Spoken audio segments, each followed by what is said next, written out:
If somebody says, listen, Muhammad, carefully, that Prophet Muhammad sallallahu alaihi wasallam was the Burooz of someone, is he a liar or truthful? Sorry? He's If truthful. someone says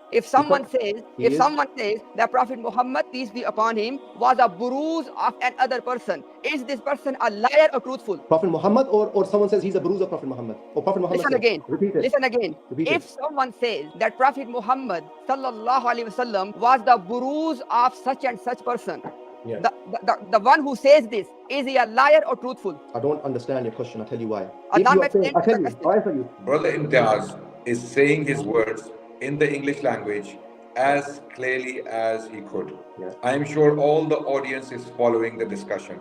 They understand his direct questions. You're the only person here who cannot understand his clear and straight question. Yeah. I am understanding. Hashim, I'm sure, can understand the clear questions. You're the only person who's not understanding the question. So, Imtiaz bhai, repeat your question once again, slowly, so that he understands your question. I don't know whether he can't understand or whether he doesn't want to understand. No problem. We'll get to No it. problem. I repeat my question, Ahmad bhai, again. If a person says that Prophet Muhammad sallallahu alaihi wasallam was the Burooz of another human being, is this person a liar or truthful?